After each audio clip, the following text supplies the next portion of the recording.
خالد نے ان میں سے چند ایک سرکردہ افراد کا ایک وفد تیار کیا اور انہیں خلیفتہ المسلمین کے ہاتھ پر بیعت کے لیے مدینہ بھیج دیا۔ خالد کو یہ جنگ بہت مہنگی پڑی تھی۔ قدیم تحریروں اور دیگر ذرائع سے پتہ چلتا ہے کہ خالد کو اتنے بڑے لشکر پر فتح حاصل کرنے کی توقع کم ہی تھی۔ انہوں نے یہ اللہ کے بھروسے اور اپنی جنگی قابلیت کے بل بوتے پر لڑی تھی۔ ان کے اعصاب تھک کر چور ہو چکے تھے۔ اس جنگ کی خونریزی کا اندازہ یہ ہے کہ بنو حنیفہ کے 21,000 آدمی مارے گئے تھے۔ زخمیوں کی تعداد الگ ہے، اس کے مقابلے میں شہید ہونے والے مجاہدین کی تعداد 1,200 تھی۔ ان میں 300 شہید قرآن کے حافظ تھے۔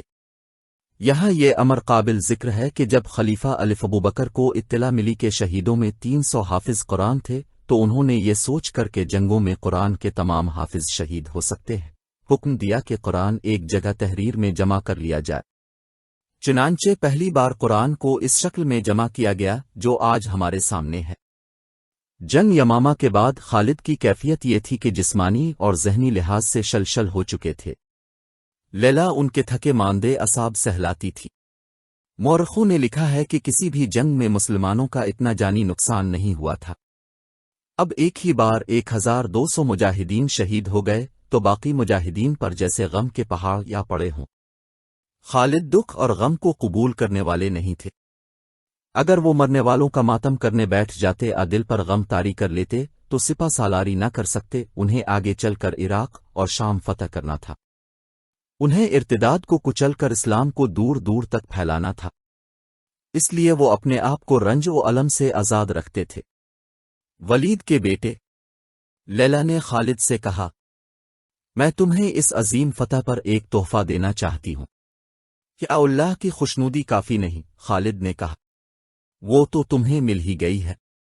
لیلا نے کہا، تم اللہ کی تلوار ہو، میں اس دنیا کی بات کر رہی ہوں۔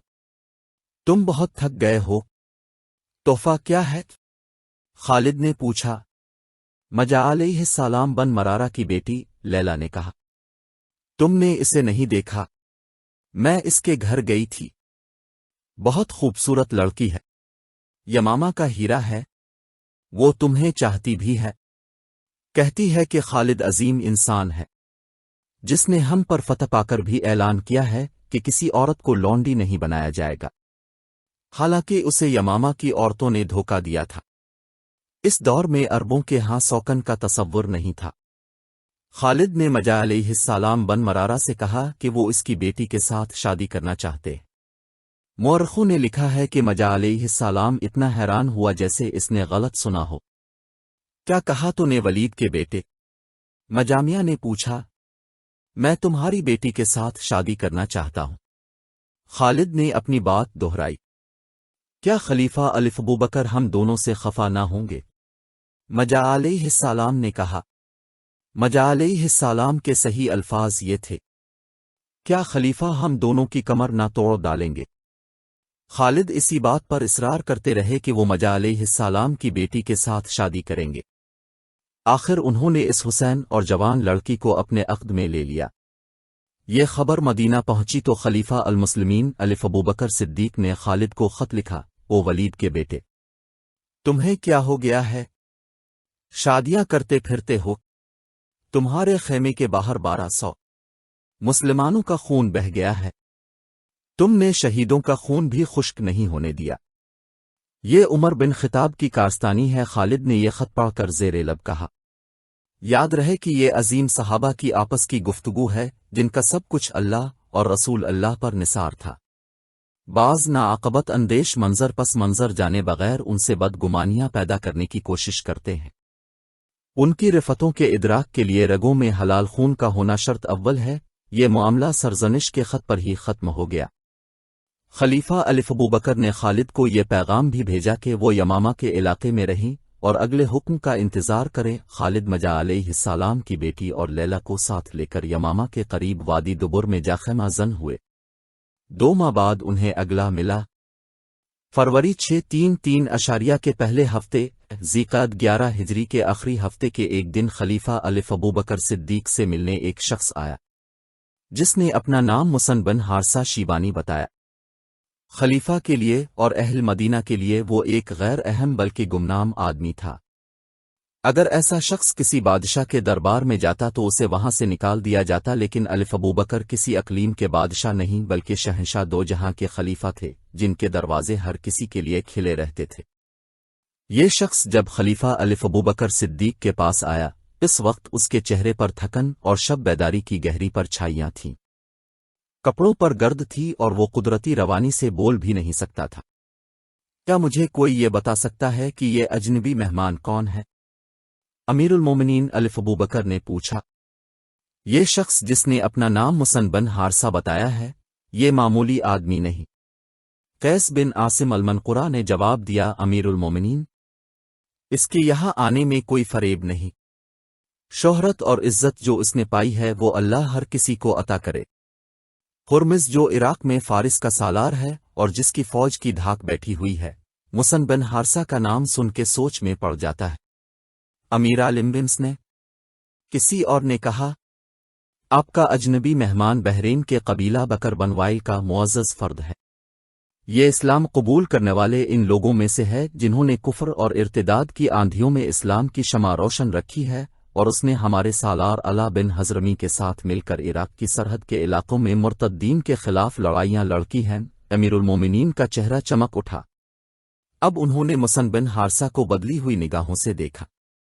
ان کے ذہن میں عربی مسلمانوں کے وہ قبائل آ گئے جو ایرانیوں کے محکوم تھے۔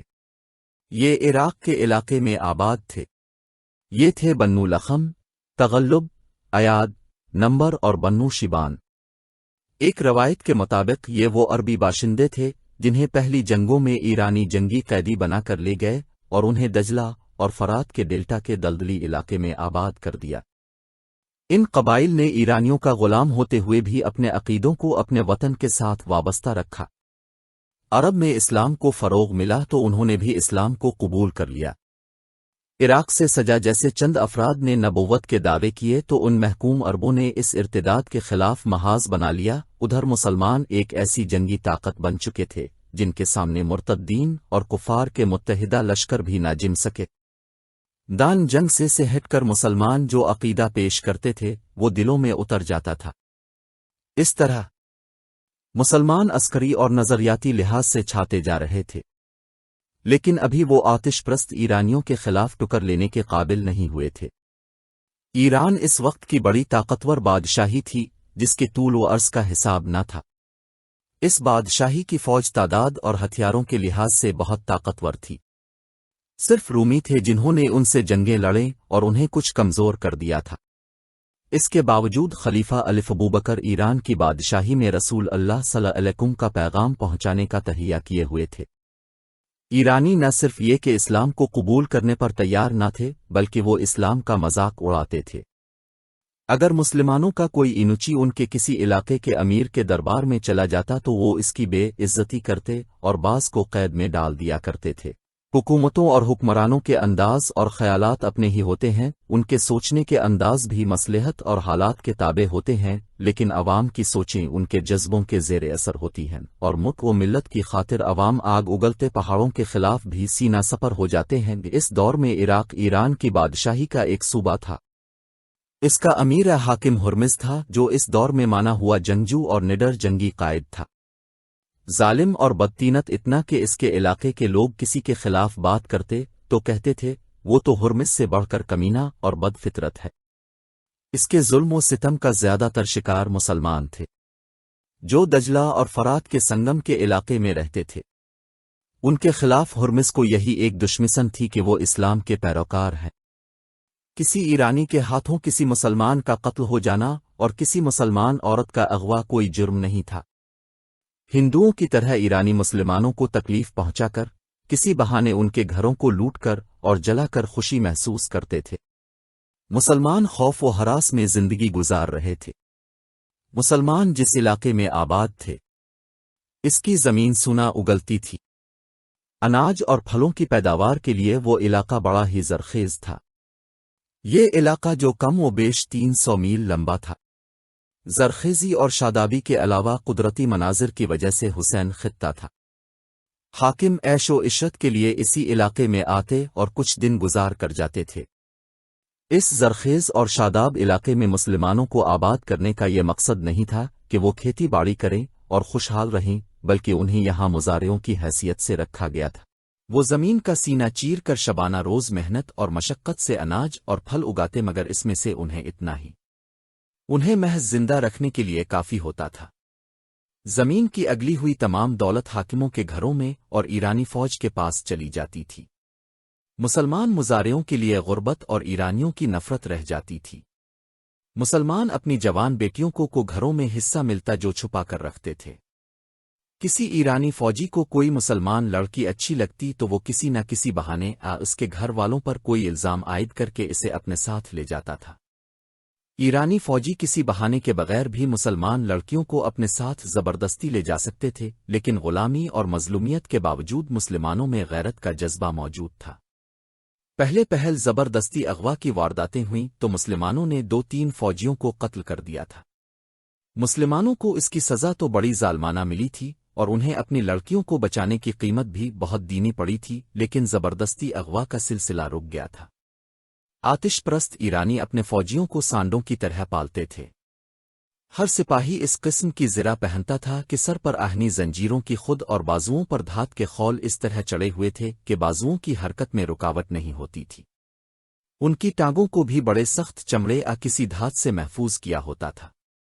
اسلحہ اتنا کہ ہر سپاہی کے پاس ایک تلوار، ایک برچھی اور ایک گرز ہوتا تھا۔ گرز پر ایرانی سپاہی خاص طور پر فخر کیا کرتے تھے۔ ان ہتھیاروں کے علاوہ ہر سپاہی کے پاس ایک کمان اور ترکش میں تیر ہوتے تھے۔ انہیں عیش و عشرت، کھانے پینے اور لوٹ مار کی کھلی اجازت تھی۔ وہ ہے جرت اور عسکری مہارت میں قابل تعریف تھے۔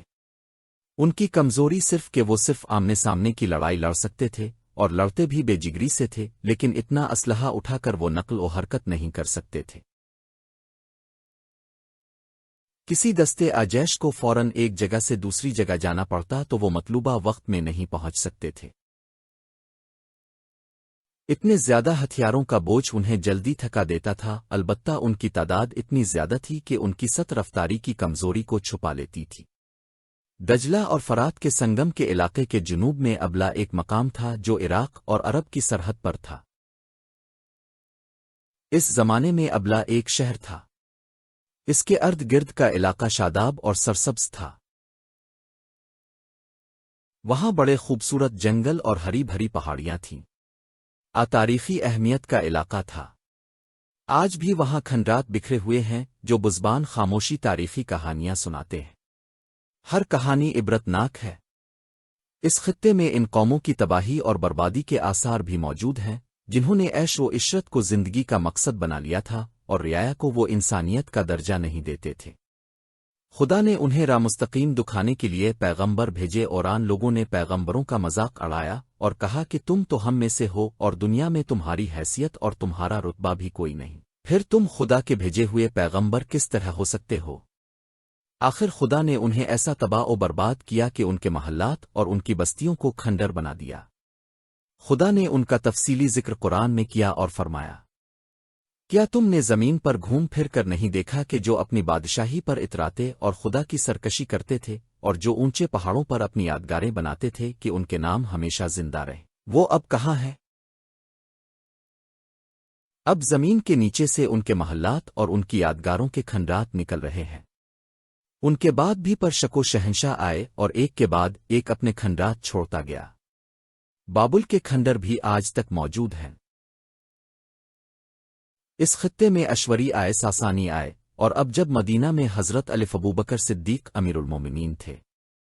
دجلہ اور فرات کے اس حسین اور عبرت انگیز خطے میں ایرانیوں کا توتی بول رہا تھا، اور یہ آتش پرست قوم پہلی قوموں کی طرح یہی سمجھتی رہی کہ اسے تو زوال آ ہی نہیں سکتا۔ وہ محکوموں کے خدا بنے ہوئے تھے۔ بنت سعود، ایک نوجوان مسلمان لڑکی اپنی سہیلی سے پوچھ رہی تھی، نہ خدام نہیں آیا؟ زہرہ بنت سعود کی آنکھوں میں آنسو آ گئے اور اس نے آہ بھر کر منہ پھیر لیا۔ تم کہتی تھیں کہ وہ تمہیں دھوکہ نہیں دے گا۔ سہیلی نے زہرہ سے کہا، خدا نہ کرے وہ اس بدبخت ایرانی کے ہاتھ چڑھ گیا ہو۔ خدا نہ کرے۔ زہرہ بنت سعود نے کہا، وہ آئے گا۔